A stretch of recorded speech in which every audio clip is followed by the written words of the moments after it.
debemos superar el 95% de la cobertura de vacunación. Estamos en la comunicación con la licenciada María Elena Martínez Barrera. Ella es directora ejecutiva de inmunizaciones del Ministerio de Salud. Licenciada, ¿qué tal? Buenas noches.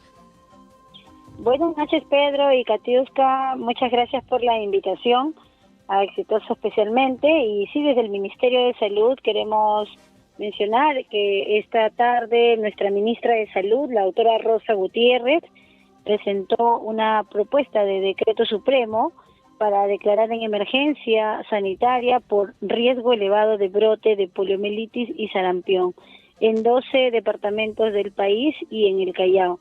Yo quiero ser muy clara con todos los ciudadanos del país.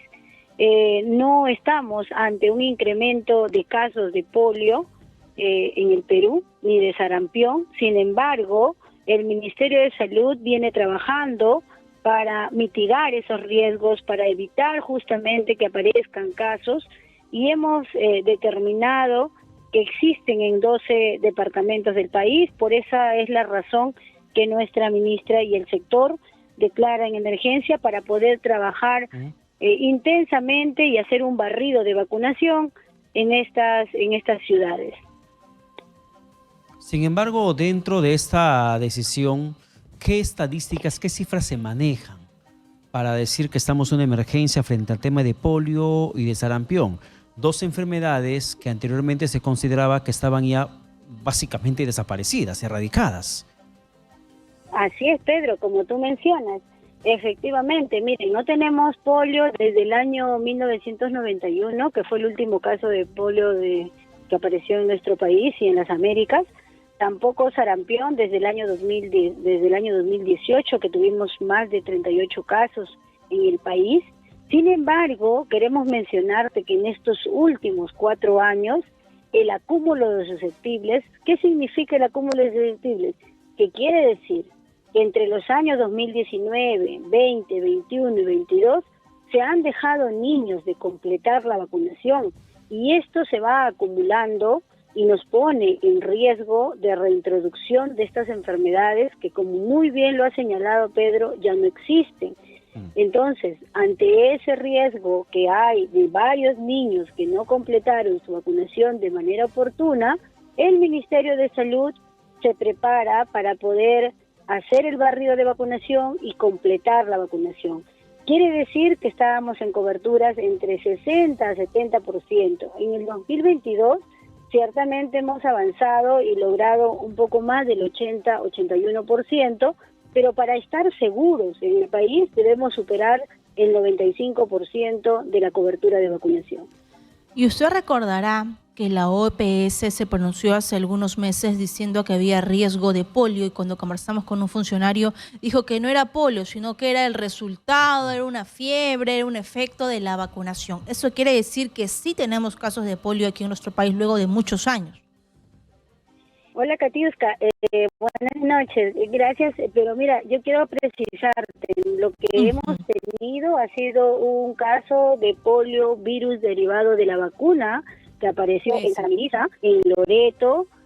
Nosotros inmediatamente, el Ministerio de Salud hizo el cerco epidemiológico, vacunamos a la comunidad, hemos articulado con el alcalde, con el gobierno regional. No, después de ese tiempo no hemos tenido más reporte de casos, pero sin embargo el riesgo es inminente porque las coberturas de vacunación en los últimos años están bajas, no llegamos al 95%, y por eso es que intensificamos la vacunación para que los padres de familia acudan. Las vacunas son muy seguras, los niños deben recibir 5 dosis de polio. La polio no se cura, la polio se previene con la vacunación y puede dejarte una discapacidad de por vida. Ya no vemos casos de polio, ni quisiéramos verlo. Por eso, Katiuska, hacemos un llamado a los padres de familia a llevar a sus niños. Contamos con vacunas en los más de 8.000 establecimientos de salud en nuestro país. ¿Cuántos son los casos reportados hasta el momento de polio y sarampión? 1.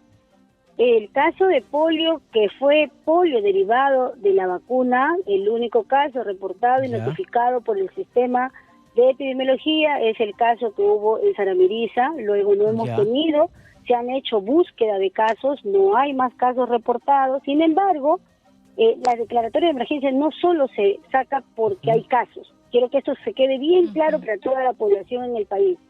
Declaratoria de emergencia uno puede declarar porque hay un riesgo de brote, un riesgo elevado de ello, y ante ese riesgo tenemos que trabajar para poder cerrar la brecha y vacunar a nuestros niños y niñas del país. Ya, licenciada, sin embargo, yo me pongo en los zapatos de los papás en estos momentos.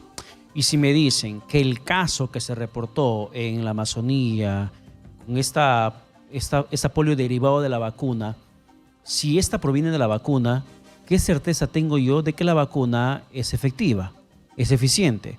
Y no le va a generar un cuadro de polio a mi hijo, a mi hija, que de repente no tenga la vacuna. Muy buena pregunta, Pedro. Yo quiero precisarte la respuesta y para que todos los oyentes también les pueda quedar claro. Nuestro país tiene la vacuna bivalente de polio oral y la oral, pero además también cuenta con la vacuna inyectable, que es la vacuna que evita justamente este tipo de casos. ¿Cuándo aparecen casos de polio derivado de la vacuna? Cuando en una comunidad muchos de los niños, en su gran mayoría, no completan su vacunación y la cobertura ahí es baja. Entonces, esos niños se ponen en alto riesgo para con los chicos que sí tienen la vacuna completa. Por eso es que ocurre en las comunidades más alejadas, como es las comunidades indígenas, las fronterizas. Y por eso le decimos a la población, con mucha seguridad, si la población está vacunada, si el sector o la localidad está vacunada y protegida y alcanza coberturas altas, el resto de los chicos van a estar bien. Eso se ha comprobado por muchos años, por eso es que no hemos visto en muchos años casos de polio. Ya, licenciada, claro, licenciada, yo quiero repetir la pregunta, pero bajo otros términos. ¿Qué me garantiza que la vacuna contra el polio no le va a generar polio a mi hijo? Con toda seguridad, quiero decirte, Pedro, que sí, porque los únicos casos que tenemos a nivel mundial están en Pakistán, en Afganistán, que son casos que están ahí en esas ciudades que no son las nuestras. En las Américas no hay casos y utilizan también la vacuna bivalente. Hace muchos años, antes del año 2013, 2011, 2010, en nuestro país usábamos una vacuna que se llama la trivalente.